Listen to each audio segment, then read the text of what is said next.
बुढ़ापे का सहारा कौन, बेटा या बेटी? हम सभी लोग मेन हॉल में बैठे बैठे चर्चाएं कर रहे थे, तभी मेरी बहन ने मुझसे एक प्रश्न पूछा कि भैया ये बताओ, आदमी के बुढ़ापे का सहारा उसकी बेटी होती है या उसका बेटा? मैंने कहा, बहन ये प्रश्न ना करो तो ही अच्छा है, क्योंकि इससे कोई तो खुश होगा, किसी को दुख होगा। तो अन्य सभी लोग जिद करने लगे, नहीं नहीं ये बात तो बतानी ही पड़ेगी, वह भी विस्तार से। मैंने कहा तो फिर सुनो, बुढ़ापे का सहारा बेटा या बेटी नहीं, बहू होती है।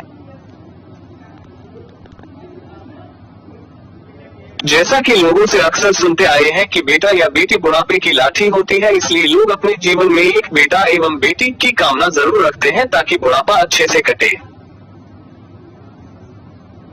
ये बात सच भी है, क्योंकि बेटा ही घर में बहू लाता है। बहू के आ जाने के बाद एक बेटा अपनी लगभग सारी जिम्मेदारी अपनी पत्नी के कंधे पर डाल देता है और फिर बहू बन जाती है अपने बूढ़े सास ससुर की बुढ़ापे की लाठी। जी हाँ, मेरा तो यही मानना है, वो बहू ही होती है जिसके सहारे बूढ़े सास ससुर अपना जीवन अच्छे से व्यतीत करते हैं। एक बहू को अपने सास ससुर की पूरी दिनचर्या मालूम होती है, कौन कब और कैसी चाय पीते हैं, क्या खाना बनाना है, शाम में नाश्ता में क्या देना, रात को हर हालत में 9 बजे से पहले खाना बनाना है। अगर सास ससुर बीमार पड़ जाए तो पूरे मन या बेमन से बहू ही देखभाल करती है। अगर एक दिन के लिए बहू बीमार पड़ जाए या फिर कहीं चली जाए तो पूरे घर की धुरी हिल जाती है, परंतु यदि बेटा 15 दिवस की यात्रा पर भी चला जाए तो भी बहू के भरोसे घर सुचारू रूप से चलता रहता है। बिना बहू के सास ससुर को ऐसा लगता है जैसा उनकी लाठी ही किसी ने छीन ली हो। वे चाहे नाश्ता से लेकर खाना के लिए छटपटा जाएंगे, कोई और पूछने वाला उनके पास नहीं होता,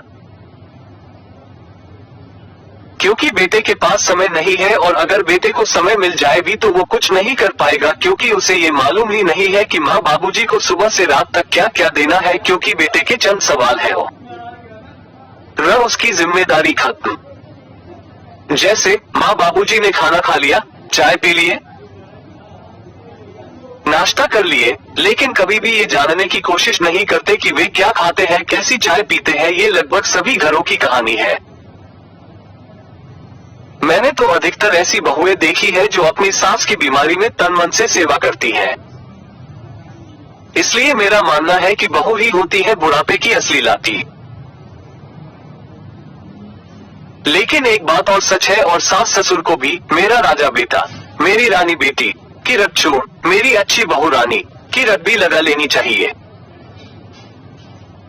हो सकता है यदि बहू में आपके प्रति थोड़ा कड़वापन भी आ गया हो तो वो धीरे धीरे कम हो जाएगा और आपके प्रति सम्मान की भावना बढ़ जाएगी। अतः अपनी बहू में सिर्फ कमियां न ढूंढे, उसकी अच्छाइयों की कद्र करें। आज का संदेश, बहू की त्याग और सेवा को पहचानिए, बेटे एवं बेटी के साथ बहू को भी अपना मानिए।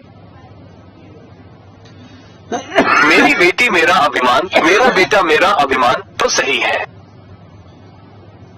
एक बार गर्व से कह के तो देखो, मेरी बहू मेरा अभिमान। Please like, share and subscribe my this video. यदि अभी तक आपने सब्सक्राइब नहीं करा, सब्सक्राइब करें।